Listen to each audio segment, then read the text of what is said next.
Good day, America. Good day. And thank you for joining us here at the Truth to Freedom podcast. Real talk for real people. I'm one of the hosts here, James Parker, and I'm joined by my other co-host, Mr. Quentin Williams. How you doing, sir? Doing well. How about yourself? Man, it's a beautiful day, a beautiful day. So, we're going to cover quite a few topics today. Not a lot, but just kind of touch on a few things.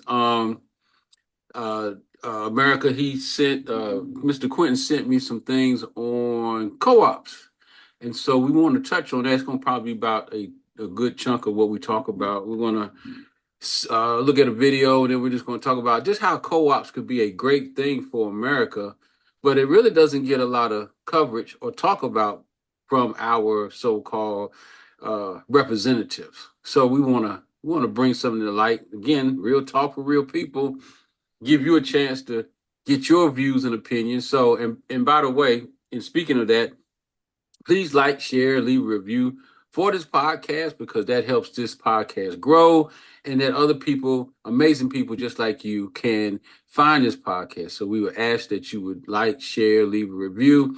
And then also in the comments down there at the bottom, leave a comment, good or bad, whatever. We're going to talk about it. Leave a comment so that, we know how you feel. Do you agree, you disagree, or maybe you have a whole nother avenue that you would like to go down. So we would like to talk about it, bring it to the table because everybody' opinions counts. So anyway, Mr. Quentin, we're going to start off with the campaign. Well, we know tomorrow, as we are doing this show now, tomorrow is the presidential campaign or debate between Mr. Trump and Ms. Kamala Harris. So, what are your views on looking forward to that? I don't know. It's gonna be interesting. You know, Trump, who usually talks in circles, says a lot of nothing, and Kamala, Kamala, who is also vague and doesn't usually say a lot of nothing, but she can follow the conversation and the topic better than he can. I don't know. We're gonna see. I'm interested to see if she'll actually pick a position tomorrow because she hadn't really picked a policy position. She just keeps saying all the feel good stuff. People what people want to hear, but she hadn't really picked a position. So we'll see what happens. Yeah, yeah, I'm pretty sure it's gonna be the most watched show ever, debate ever to watch them too. But I'm like you, I want to hear game plans. I want to hear something that's going to be a plus in the win side as far as what can be done to really truly help people that are in need and get this economy truly going. I mean, that's all. I don't want to hear a lot of just the pundit that they always talk about, and like you said, the feel good stuff that makes everybody feel good. Because this is the problem, and we talked about this as far as just voting in general. I hope this election, and I think this election has done that, and I just hope other people um, chime in on it and really tune into what's going on and realize that in order for your vote to really matter and to really count, it's got to be organized.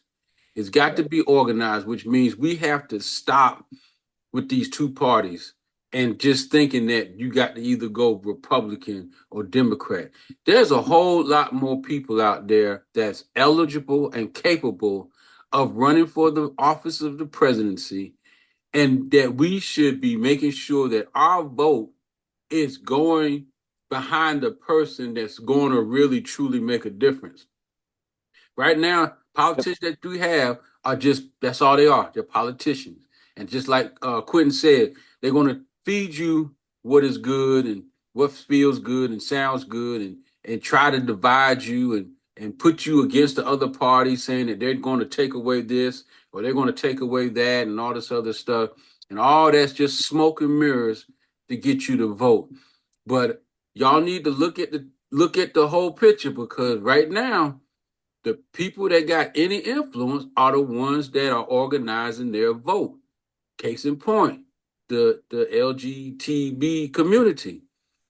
not a large community in a sense, but they're large enough that because they're organized, they got a seat at the table. And that's why the Democrats are giving them everything they want when they ask for it, as this is their agenda.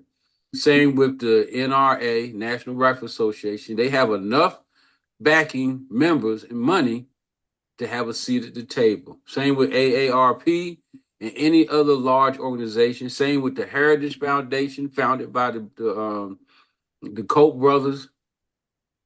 It's a large enough group that they will make a difference when it comes to the vote. And that's why they have a seat at the table. Right now, if you just with the Republicans or you just with the Democrats voting because that's what they tell you to do, your vote don't mean jack. Because you're gonna put that person in office and your situation and your lifestyle and the things that you're going through are either gonna stay the same or get worse.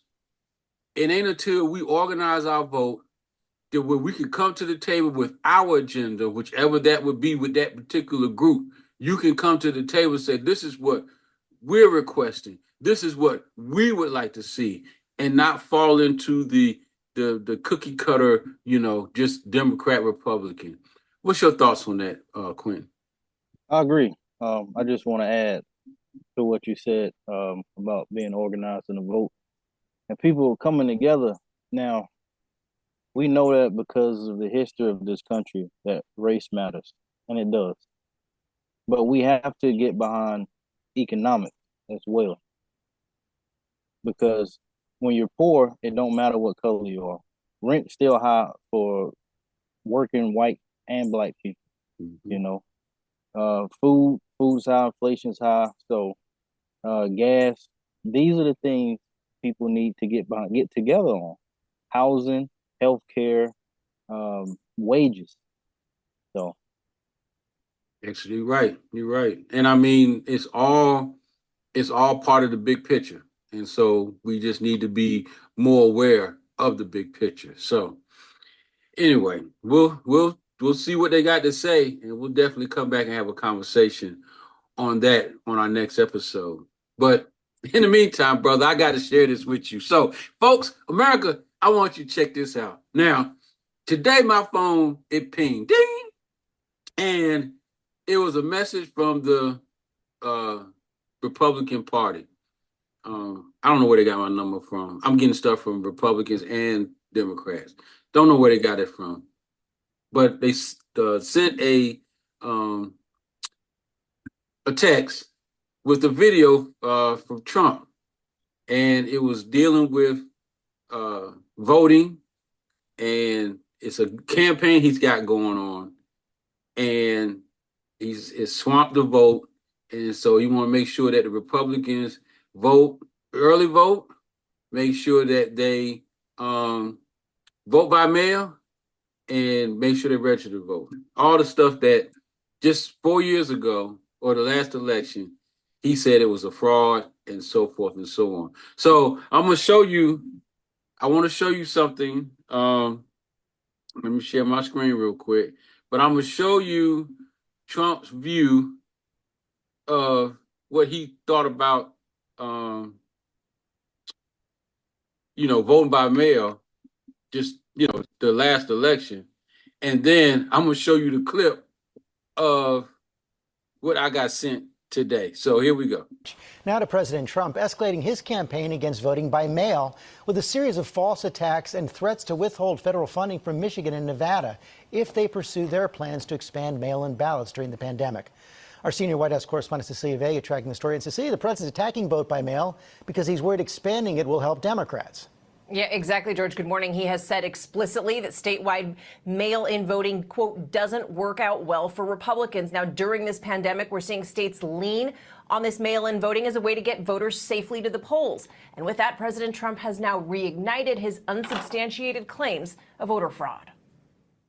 As he faces new polling showing Joe Biden in the lead, President Trump is now threatening to withhold federal funds from two key battleground states over unfounded accusations of voter fraud. If people mail in ballots, there's a lot of illegality. They send in ballots that They harvest ballots. The president ramping up his attacks against mail-in voting, this time targeting Nevada and Michigan, falsely claiming the states acted illegally in their push to vote by mail during the coronavirus pandemic. In a tweet, the president incorrectly said Michigan sent absentee ballots to 7.7 million people, saying this was done illegally and without authorization by a rogue Secretary of State, and he threatened to hold up funding if they want to go down this voter fraud path.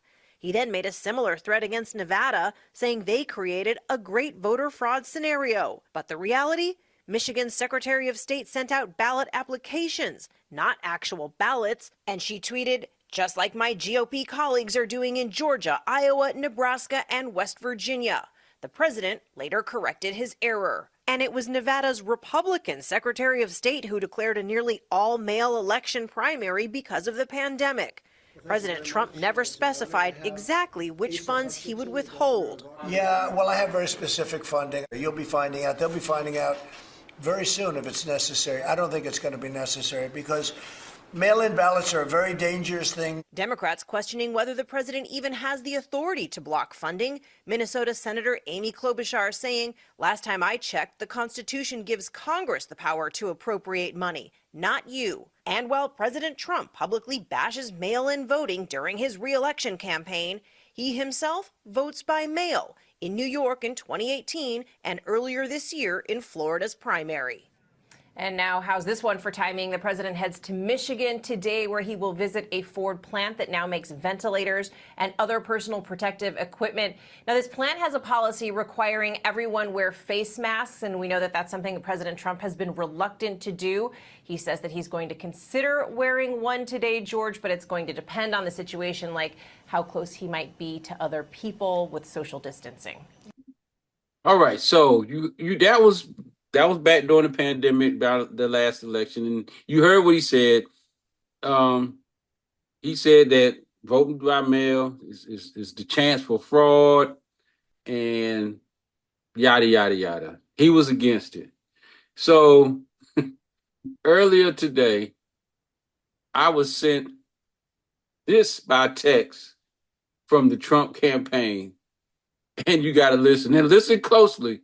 Listen closely. Republicans must win, and we must use every appropriate tool available to beat the Democrats. Whether you vote early, absentee, by mail, or in person, we must swamp the radical Democrats with massive turnout. If you want to save America, register, get an absentee or mail-in ballot, vote early. The way you win is to swamp them. If we swamp them, they can't cheat. It just doesn't work out. With your vote, we will win a victory the likes of which no one has ever seen before.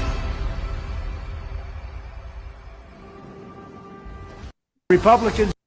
Now, this is the brother that said that ballots were being left up under the desks in the polling places. Ballots was just being ignored. Voting by mail is a fraudulent thing, and it's not working, and so forth. So he was just so against it. Not only voting by mail, he actually had something going on in the background with early voting, even though he early votes and he uses it by mail. But I don't know if everybody remember back at the last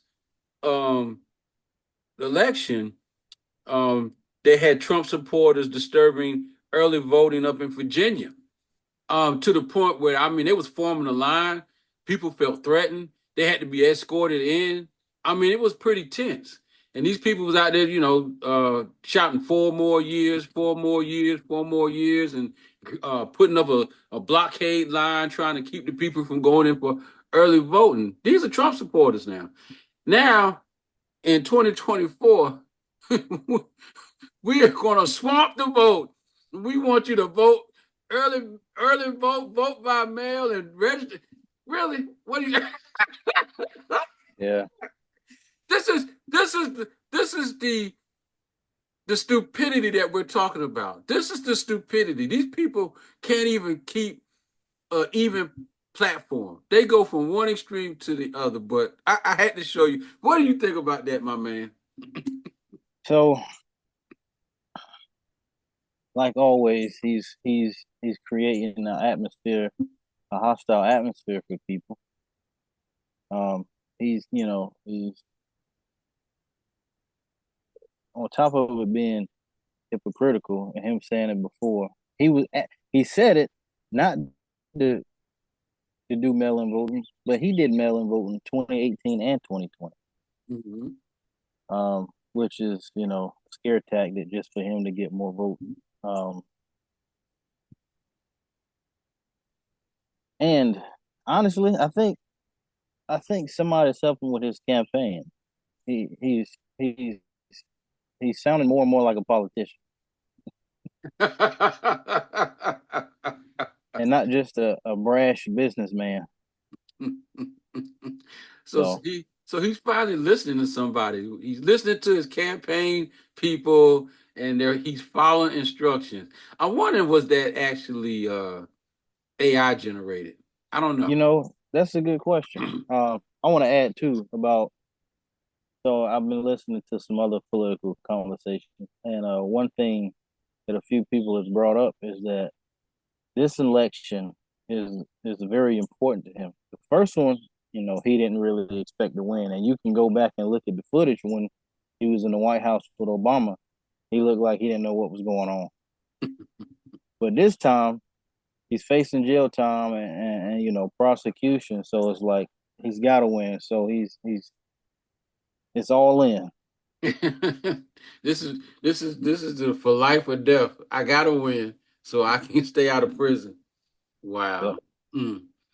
All right, folks. I had to share that with my brother Quentin. When I got the text, I just busted out, and then I went looking for past things he had said about voting by mail, which I knew he did not agree with. He always said it was a fraud. It was this, and ballots being left, and now he's pushing it. Swamp the vote. All right. Yep. Mm. All right, moving on. So America, my brother Quentin has sent me some things about co-ops, and so we wanted to come bring that to the table because we've had conversations, and I'm not even sure how many people America wide even realize. I know cities know about co-ops because they have the the garden co-ops and the grocery co-ops, and some areas have apartment co-ops, and then there's work co-ops. There's all kind of co-ops, and so let brother Quinn, because he's a little more up on it than I am. Quinn, give kind of a brief synopsis of your view of co-ops and what you want the American people to know. So co-ops are essentially run by the employees. Cooperatives is the full name. Co-ops for short. So the decision making is made by the employees. Everybody votes. They vote on what to produce, how to produce it, what to produce it, what the cost of production, all of that stuff. So essentially, it's democratically ran. If you look at it that perspective, we talk about democracy in our country, Mm-hmm. but when you go to work, there is no democracy in the workplace. You do what you're told, or you're fired. Um, just like as an example, when they closed the GM plant and they sent it to Mexico, had that been a co-op, it would have never happened. The employees would have got the vote. They would have voted on it. And because of their own interest, it would have stayed. Right. But that's the benefit of it. The employees make the decisions, and not CEO who's beholden to shareholders, and they're only looking to make profit. And I'm wondering why more politicians are not bringing this to the limelight, to the front, to the people, because you want to help the American people. Because think about it, and I was thinking about this as I was doing some research on this. So if you was to do a, a, a, an apartment co-op that the people that live there have the invested interest in this build, it's their building, and so they're able to look at the cost of running this or keeping this apartment complex going. And so you sit down, you're going over the cost, and then if you really see a need for a raise in rent, you can vote on it. A fair raise if needed. But if a raise, if there's not a need, if the money that's coming in is taking care of the basic needs and upkeep of the building, and the building is fine and it's not in no desire no need of any major or emergency fixes or things of that nature, then why raise the rent if it's not needed? But with the co-op, you have control of that. You just won't have you what like you said, you won't be left to the corporate entity that they just gonna raise your rent regardless. Don't add nothing, don't add no new amenities or nothing. They just raise your rent for no reason. So you might have came in, say at, and I can't remember, it's been a while. The rent used to be $600, $700 a month. That was years ago. Anyway, you go in at one of these. They always get you with that introductory deal. Come here. We're gonna give you the first 2 months free, and your rent will be $700 a month. And that's signing a year lease. Okay, you sign a year lease. Your first 2 months are free. After that, it's $700 a month.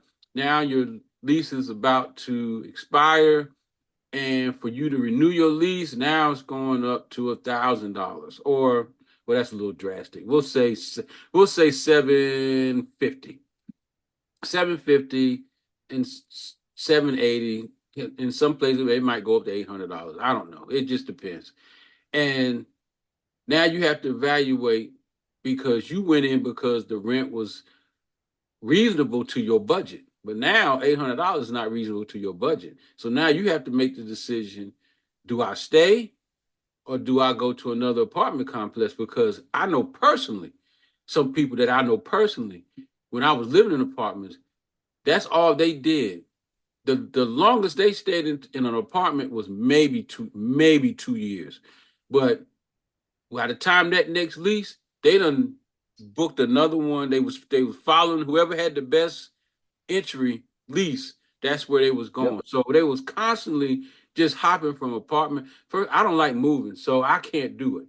That's a lot to be trying. I mean, by the time you get settled in an apartment, and you talking about packing right back up and moving again. Now, if you ain't got a lot of stuff, then I guess it's no big deal. But if you got furniture and all this other stuff, ain't nobody got time to be packing up, move in, get settled, and by the time you get everything like you want, now you got to pack up, move again. But anyway, what's your views?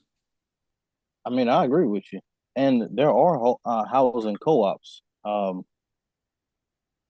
Honestly, I never heard of co-ops until I started listening to political commentary, and specifically left-leaning political commentators, or what do they call them? Intellectuals, and I guess you could call some of them activists. But like the video I sent you, Mm-hmm. Professor Richard Wolff, he's a professor, and he's also a left-leaning academic. He's not a liberal. He'll tell you himself that he's a socialist, but he makes very good arguments. Um, Mm-hmm.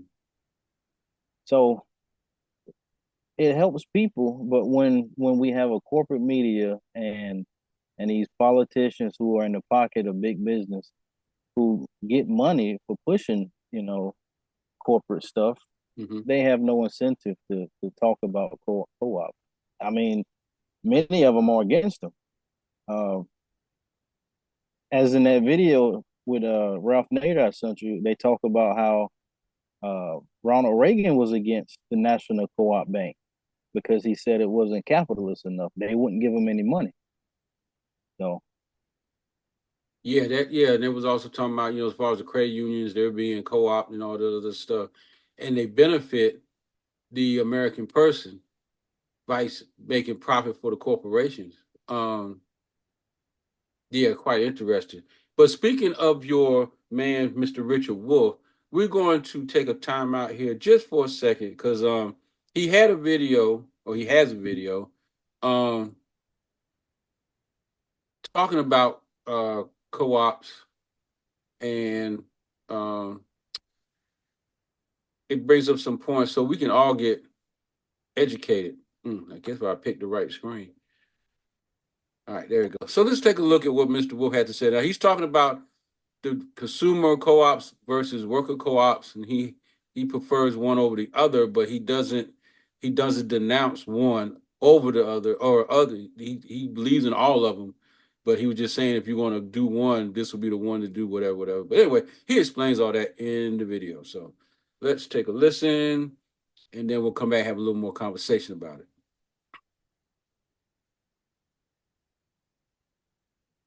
This is Richard Wolf for Democracy at Work, responding to another Ask Prof. Wolf question from our Patreon community. And this one comes from Eric. And the question, as I read it, has two parts. The first one points to the fact that major Marxist theorists of the past, Eric mentions Bernstein and Engels, Marx's partner, were not friendly to workers' co-ops. They didn't see them as an important part of a revolution getting beyond capitalism. And they much preferred consumer co-ops. And their reasoning, according to Eric, was that the problem of making a business really serve the people it's supposed to can't be solved unless you put the people for whom production is intended in charge. And that he was more, or they were more confident that a consumer co-op would make sure that the buyers, the consumers, were deciding what was produced, what its quality, what its costs were properly done. And so they tilted in favor of consumer co-ops. And Eric knows that we here at Democracy at Work emphasize worker co-ops, co-ops among the people who do the production rather than co-ops among the people who consume the products. But I want to hurry to explain that Eric's question gives me an opportunity to do something very important.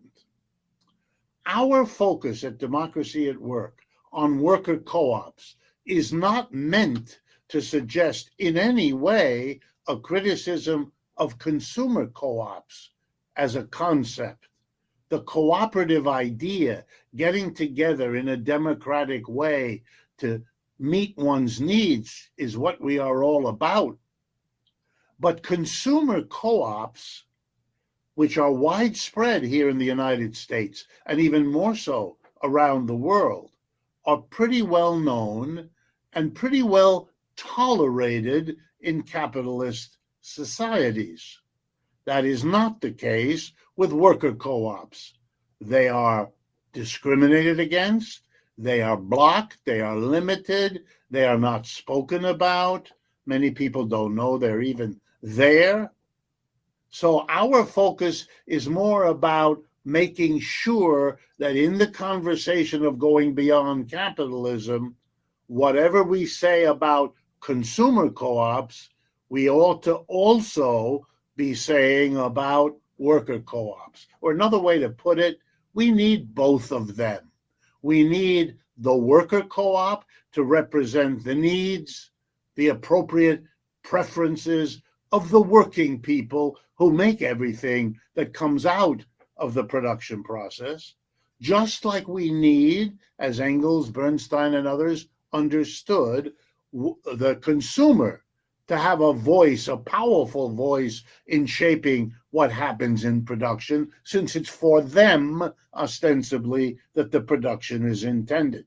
What would be better than a system in which economic decisions are made together, co-respectively, by a worker co-op and by a consumer co-op, each having a kind of veto power on the other, so that they have to work out what is a consensus, so things aren't done that are good for the workers but bad for the consumers, and not vice versa either. That would be the best response to the capitalist system and an illustration that human beings have already gone many of the steps towards something much better than capitalism, much less likely to produce outputs that are abusive of the consumer, or to have something for the consumer that abuses the dignity and the respect of the worker. And when you remember that most of the workers are also consumers and vice versa, you can see that there'd be plenty of overlap between these two cooperatives to make their smooth operation that much more likely.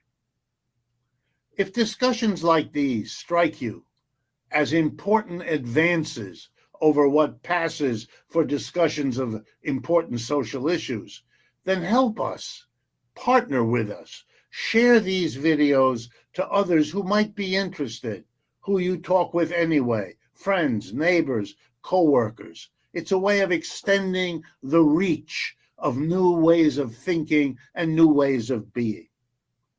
One thing you can do right now, as another kind of partnership, we are getting very close to reaching the.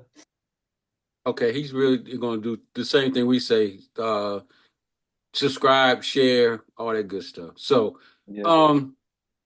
anyway, I I'm glad Quentin, and this is this I guess why we work so well together. You bring stuff to the table that's very exciting to me. Um, this is what I'm not understanding, and maybe you can shed some light. What he talked about as far as the co-op and putting the power within the people to make the decisions to what goes forth is what I've been saying all along about when it comes to management employees anyway. When management has to make a decision, why are you not coming down to the workroom floor to find out if that decision even makes any sense? Why would you not get the input from your employees that are doing the work? I still have not learned that. I can't wrap my head around it because there are companies that do value their employees' decisions and use their ideas in order to make things better. You're sitting in an office all day long. All you're doing is looking at spreadsheets and numbers. You probably don't even know what the heck we're making. You just know it makes you a lot of money. But then you're going to sit in a boardroom and try to make these overwhelming decisions that's going to change the trajectory of the whole facility and think it's a great idea because one of your little minions fed you a bunch of BS. Like, if we do this, this is going to increase our profits by 50% and blah, blah, blah. And you went with it, not knowing that all you was doing was slowly destroying your company. Now, America, I'm telling you, if we're in the situation that we're in now because these people that run businesses don't care about the worker. How do we know this? Because you're still making minimum wage instead of a living wage. When it comes to cuts, who's the first thing they look to cut? The employee. Whether it be your benefits, your hours, your pay, or cut you out altogether.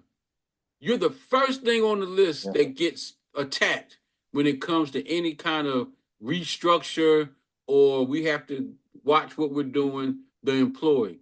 So they don't care about you, but yet you're the one doing on the work. How great would it be if we incorporated this in America and turned a lot of things into co-op businesses and things of that nature? I think it would change the trajectory of where we're going, and I think it would be a great thing for America. So, go ahead, Quentin, because that's your thing. Oh, I agree. As far as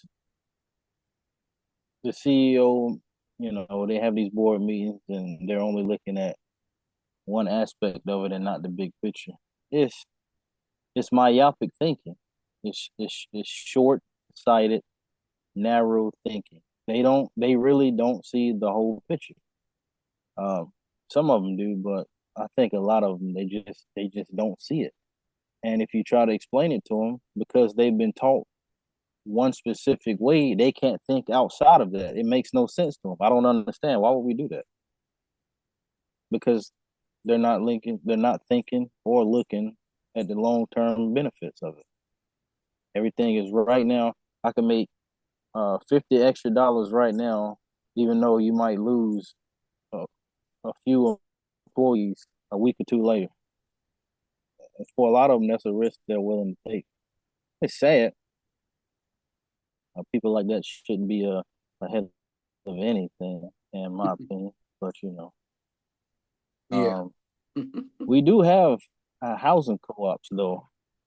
There's a few. As a matter of fact, I want to say that Professor Wolf and his wife live in a housing co-op in New York. They're both from New York, and they're both children of immigrants. So they're first generation people born here. So his wife is also interesting to listen to, even though she's not an economist, she's a psychotherapist, but she sheds a lot of insight into like mental health issues and how essentially how the status quo affects our health. So, Well, it does. Think about what well, I shouldn't say we, think about what the system does to the average person, because we've had this conversation before. So now the person with money, I ain't gonna say wealthy, we'll just say the person with money, person that has access to large sum of money, large salary, they're making six figures, case might be, they don't have the same conversations that we have. Okay. When gas prices go up, it don't bother them because they can afford it. It's the everyday American worker that's having this conversation about, do I put gas in my car or do I put food on the table? Can I pay my rent? How am I going to get my children's school clothes and supplies for the next school year? Oh, my child is sick and I can't afford health care to take them, but I have to go down to the emergency room and sit down there for the next 3 days in order for them in order to be seen and get some kind of medical attention. These are the everyday struggles that Americans people go through. And until the people above us that's making all these decisions realize that, they need to come down to the workroom floor. We have a senator in North Carolina, Wiley Nichols.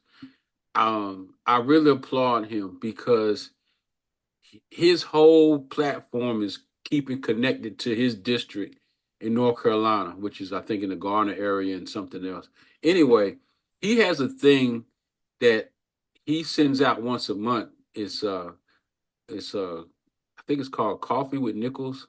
Anyway, it's a morning session that he has that you can sign up for because they have limited seating, but you can sign up and you come have coffee and donuts and you get to talk about what's going on in your world. In other words, he's coming down to the workroom floor to find out what's going on. What are your needs? What are some of the things you're experiencing? And what would be some of the things that you would like to see done up in Congress? This man is back on the workroom floor. He just don't sit up there in DC. He comes back down here to see about his people in his district. Now I know there's uh, other senators and things that does that, they do that too. He's not the only one, but they're a small group, because if all of them was doing this, we wouldn't be having these conversations. In fact, we wouldn't even really probably be in existence right now because there wouldn't be no need for us. Why? Because they would be doing the right thing. Yeah. There wouldn't be no need to have no podcast like this if they all were doing it, but they're not. They done got on their high horse. They've been up there so long that they're out of touch, and they think they know what the American people want. They think, but they don't really know because they don't have the same conversations and they don't have the same struggles that you and I have on an everyday basis. Prices keep going up. Fuel keeps going up. Everything keeps going up except our paychecks. Taxes keep going up. Property taxes keep going up. New vehicle prices everything keeps going up except our wages. And so how do we supposed to make it? These are the questions and the concerns we have as American people down here on the workroom floor. But until y'all realize that, then we have to come up with ways that we can survive. And I think this co-op thing would be great. I don't know. What you think, buddy? I do. I think it would be great. I'm not sure if Bob. I don't think Bob Red Mills is. I don't know if it technically classifies as a co-op. It's a what do they call it? They called it employee owned, but I'm not real sure of the technical difference between the two. But I mean, we could still use that as an example. Yeah. I don't know. Maybe it does qualify as a worker cooperative, but them they seem to be doing pretty well. The company is making more money every year, and they're still producing good quality food for consumers. So there's got to be something to it. I think when you give, you got to give people a vested interest. And I don't know why, this is like, I'm shocked that this is not business 101. When these people go to business schools and stuff, I really would like to know, what do they teach them? Because it seems like they should be teaching them that, look, the value in your business is not the product that you're making. The value in your business is the people that's going to be working for you, because it's going to be their effort to put the value in what they're making that's going to, build your company. But if you don't invest in your employees, you're going to have a turnover rate so high, and that's really a large cost on a lot of businesses when they have to keep retraining new employees. When employees just keep turning over.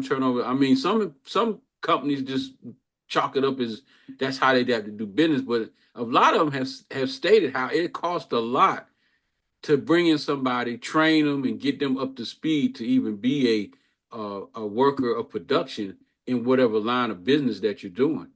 So why would you want to go through that? Why would you not want to instill value in your employee, show your employee that they're valued, show that you value their opinions, and make them part of the process? I guarantee you, you think you making money now, bring your employees on board. Come down to the workroom floor. Show some concern. Man, your profits you be having a party every month. You'll be having an employee appreciation party every month, because they be making you money hand over foot. Why? Because they'll feel valued. They'll come into work. They're not going to call out sick. They'll be coming to work sick because they know that they're valued and they're needed at your company, because you've made them that way, and you made them feel that way, that they're needed. So they're going to come and they're going to bust their butt for you at your company. But if you treat them like doo-doo, and you talk to them like they dogs and Hebrew slaves and all this other stuff, no, you're not. Your numbers are going to look all crazy, and you're going to think it's because of your employees. Not because of your employees, because you don't know how to treat your employees. So anyway, I was looking for something. Oh, sorry. No, go ahead. I was looking for something I came across, like a snippet I came across not too long ago. Here it is. I found it. World's best airline is paying staff a bonus of 8 months' salary. This is Singapore Airlines says that they did so well that they're giving their employees a bonus estimated to be 8 months salary, 8 months worth of salary. Wow. Now you talk about putting, appreciation for your employees, but if a job did that for me, I don't think I would quit. No, if they valued me that much to pay me 8 months worth of wages as a bonus, yeah, I'm working on my next 8 months.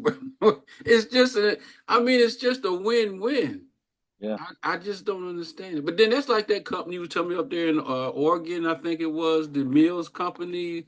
The guy started the company and then he turned it over to the employees. Bob's Red Mill. Yeah, best thing he could have done. He knew what was going to happen. If he had turned that over to the corporation, they would have came in with their cuts and trimming and laying off people and all the other stuff, and then there'd just be another company. Eventually, they probably would have just either merged it into whatever they're doing, or they would have closed it down, one or the other. Because that's normally what they do. The big corporations go around and buy up all the mom and pops, and they just kind of absorb their business. Some of them they probably try to keep going, but if they don't succeed, they'll end up closing them down to where you only gonna have a couple of the big boys playing in the playground. So Yeah, anyway. they would have. Either General Mills would have bought them, or your bags would have said "Made in China." I mean, we laugh, but that's true. That's probably true. So anyway, was there anything else you wanted to touch on co-ops right before we move on to the next thing? Nope, I'm good to go. All right. So we're moving back. We wanted to talk about the free market for a minute, because I don't know if y'all remember off the last podcast, we was talking about the free market, and I shared a video with Fox News, and Dave Ramsey was talking about, what the Democrats got going on. It's not going to help the market. And so Dave Ramsey goes into his thing about the free market and the market, keep government out of it, let the market correct itself, and so forth. And myself and Quentin both agree it ain't going to correct nothing. Nothing's going to get corrected, because the whole market is artificially inflated. It's man-made. Everything is man-induced.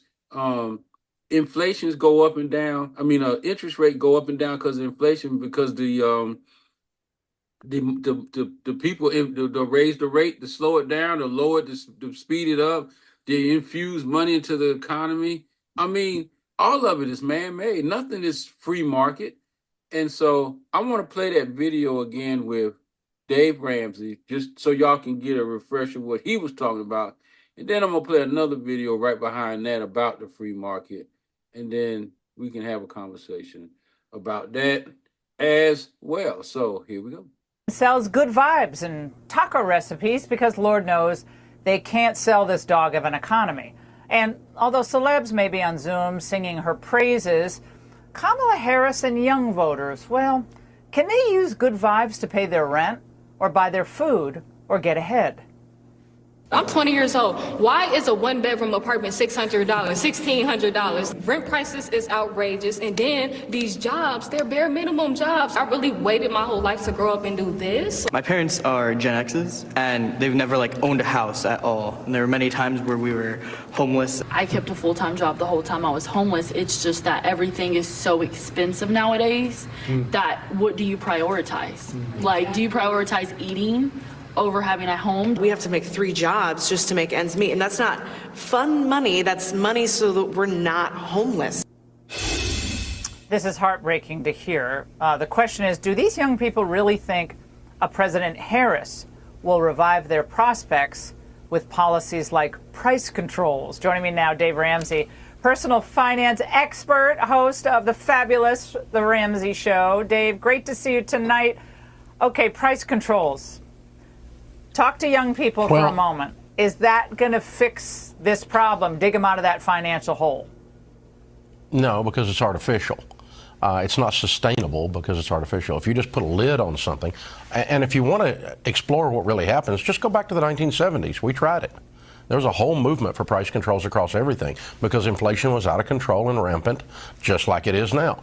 And so it's been tried. It does not work. What works is to flood the market with supply. Lots of oil means lower oil prices. Lots of labor means lower labor prices. Lots of whatever means lower prices. It's a simple supply-demand curve. It's called economics, and it's called the free market economics. When you insert government in it and try to artificially cramp it down, it simply does not work because you can only hold that hose for so long until the pressure builds up and then it blows on you. Well, President Trump was talking today about how we have flooded the market with low-wage workers, but unfortunately they're illegal aliens or asylum seekers, migrants, and so that has artificially kind of jacked up some of these employment numbers. But the Washington Post makes an important point regarding the retail sales numbers that came out today, Dave, which showed a 1% increase, which a lot of people think that's good, it's increasing. But the top 20% of households account for roughly 45% of overall spending, and low and middle income households are really feeling the brunt of high inflation. The lion's share of U.S. consumer spending coming from the wealthiest consumers. Dave, given what you hear on a daily basis, does that surprise you at all? Well, let's also understand the statistic there. It went up 1%. It wasn't 1% in number of units sold. It was in dollar volume. What's that mean? It means the price went up. It doesn't mean the economy's booming. It just means the cost of the good went up by 1%. Actually, it went up a lot more than 1% because the number of units is down. And so that's a misnomer. That's misreported. It acts like the economy is booming in retail or something. And yes, we are seeing this disparity between the haves and the have-nots getting wider and wider and wider, which traditionally you see as you see more and more government intervention in the economy. When you let the free market run and you leave it alone, this is a battle of ideas. When you let the free market run and leave it alone, it will find equilibrium, and it works to the advantage of most everyone when you do that. When you insert government in it and you say, I'm going to do price controls, I'm going to protect you from high grocery prices, it's simply not sustainable, and it causes more problems than not. All we got to do is go back and look at the mess of the supply chain in COVID and see that exact same thing unfolding there. And so if you want to help the little man, let the market run. Okay, so he said let the market run. Now, he actually told on himself, because in the beginning he said that the market is artificially stimulated. That's why we're having a problem. Well, the free market is artificially stimulated with the numbers and with the interest rate and all that goes on. All that is artificially stimulated as well. So both the free market, the every market, it's all messed up. So now I'm gonna show you a video that's gonna tell you about the free market. It ain't free. So let's take a look. It ain't free. They keep saying it, but it ain't. Here's a real whopper.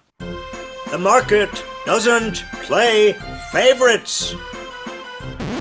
Bunk.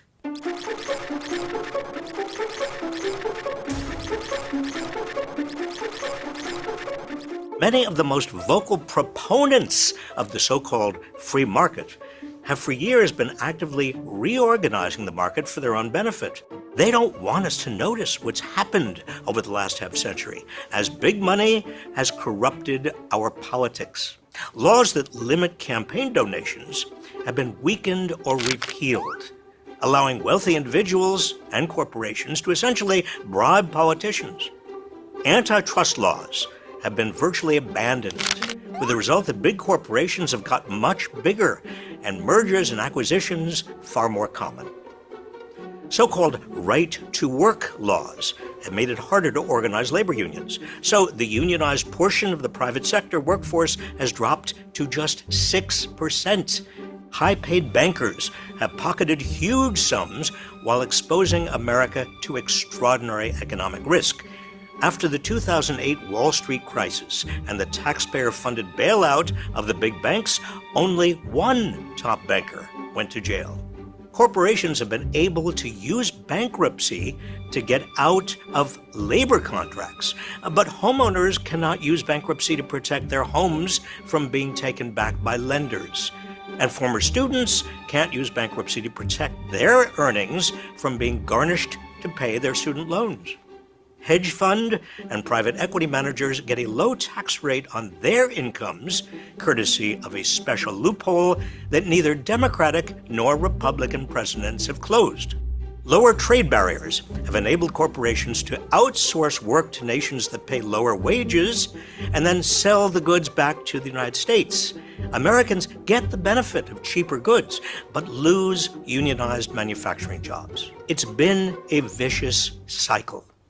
Each change in laws has ratcheted wealth and power upward, making it easier for the wealthy and powerful to gain further legal changes that ratchet even more wealth and power upward.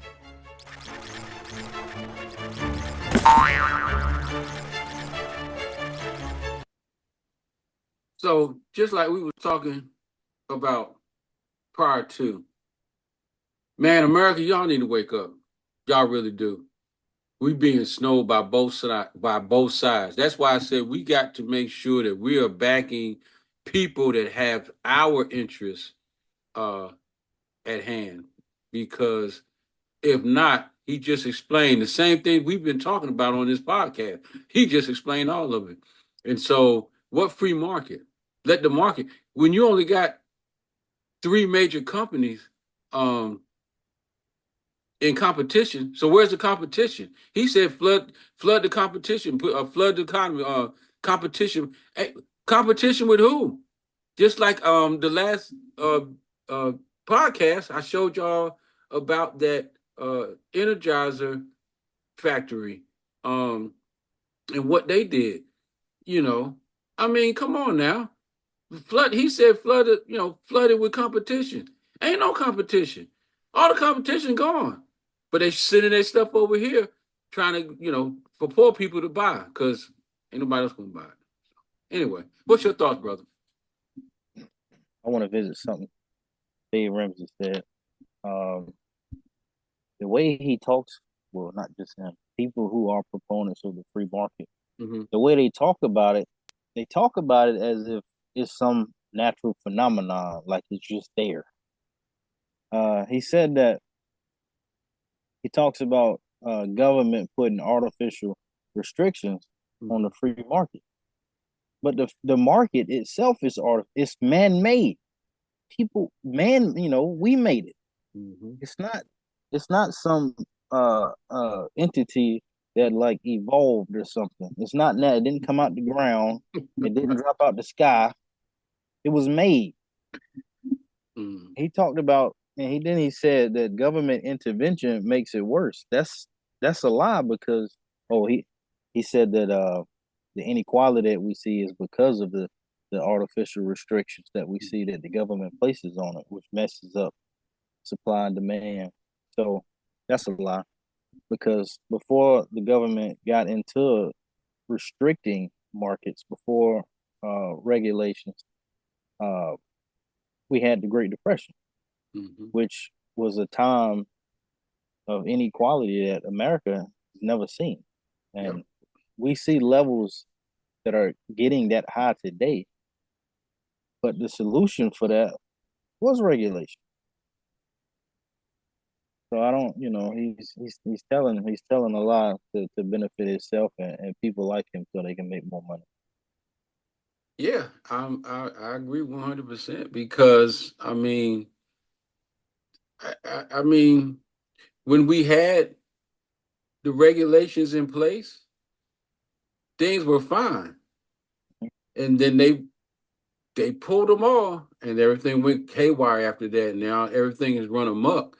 I would, and I think you said this before. It's unfortunate that companies aren't more mindful of how they do business, but that's what the federal government is here for, to keep these people in line when they get out of line, because they're affecting the American people when they do these things that they do. And so you need somebody to regulate them. You talking about keep government out of it. I like your analogy. The free market, it just didn't appear. It didn't like come out the ground. I mean, it was man-made. Man made this system that we have. And that's why it's so manipulated. That's why it's really not working for us, because it was man-made and we have influence in it. How many congressmen and senators has insider trading knowledge that haven't gotten caught yet? Because a lot of decisions are made on Capitol Hill. So they already know what's getting ready to hit the market. They already know what they need to buy and sell. We saw. Sorry. No, go ahead. Not to cut you off, but like we saw in that video with the was it Energizer and Redback? Yeah. The FTC, Federal Trade Commission. that lady, the commissioner had to approve it. So Yep. of course they gotta know. They're all friends. You know, these people, most of them anyway, they're all friends, especially if they're on the same team. They all talk, you know. So, But just like he said in the video, because they pulled the regulation as far as how much you can give to a campaign or whatever. You pulled all that. Now corporations can give whatever they want. yeah. And so you put a bunch of money in front of somebody, if they ain't strong, they're gonna sway your way. I But mean, even if they do resist, they're just gonna find somebody who will take the money, just like they just did. They pushed. Is it? Well, they didn't push. They he lost the seat. Was it Jamal Bowman? It was him and the other woman. I can't think of her name. But this is recent. They called for a ceasefire in Gaza, and then there was a Jewish organization who who put a bunch of money in and two other candidates, and they beat them. So even if you do stand your ground, they'll just push that money into somebody that'll take it. that's our system. Wow.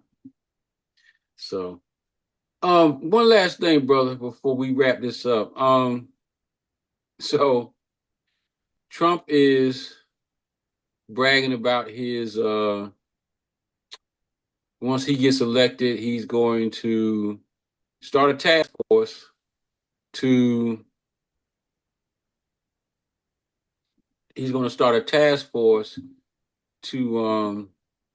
pretty much what do you call it?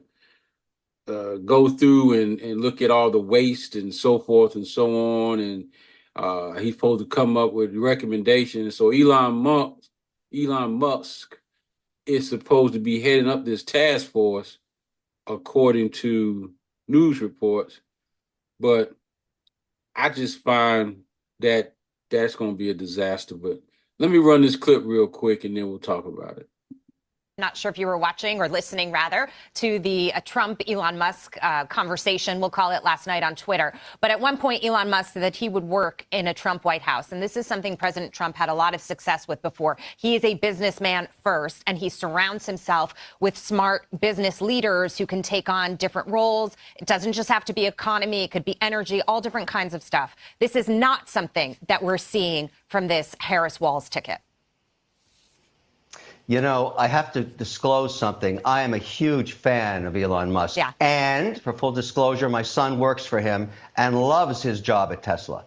And I think that guy is a modern day Bruce Wayne. If he got involved with government, it would be a good thing for everybody in America. The guy's a no BS guy. He's very transparent. And he really knows what he's doing. He has executional skills. You may not like him. You may not like his communication styles. But look at what he's accomplished. If we could get more Elon Musk into government, this country would not be in the situation it's in, divided so much. Yeah, brilliant. Kevin, always great to have you on the show. We love seeing you. Thank you. Okie dokie. Well, it's clear to see that he is a big supporter of Elon Musk, but I'm sorry. Elon Musk is another one that, you know, he runs his business. I don't know how successful he is. I mean,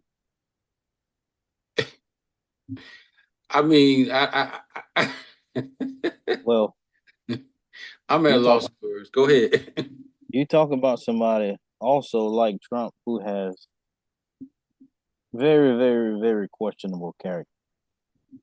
So he bought Twitter, tried to back out of the deal, but since he made the offer, they kind of forced him to buy it.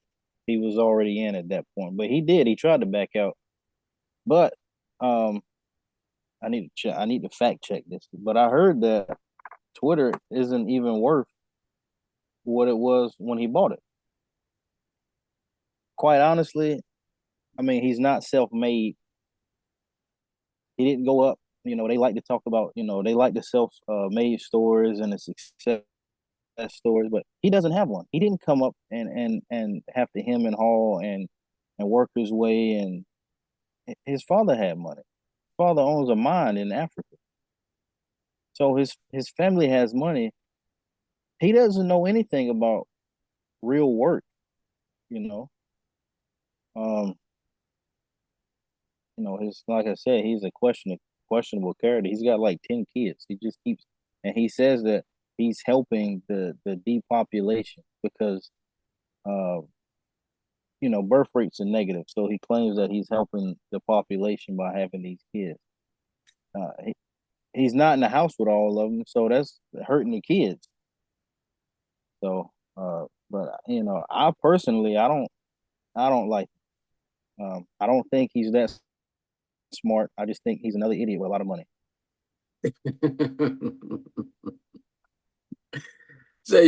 So you could be wealthy and still stupid. Yeah. Tweet that, America. You can still be you could be wealthy and still be stupid. I'll look right now to see how much Twitter is worth, because I heard it wasn't worth. Let's see.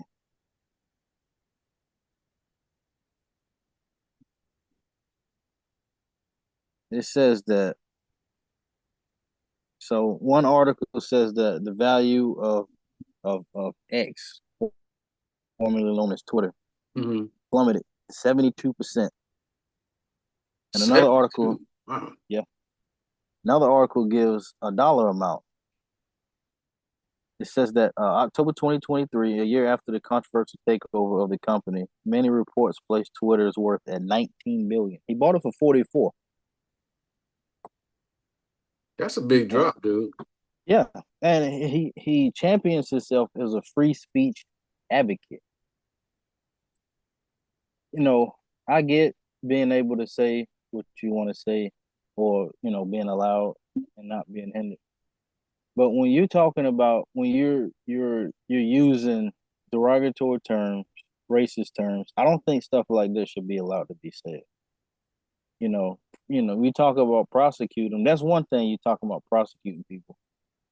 That kind of gets iffy. But you shouldn't give anybody like that a platform.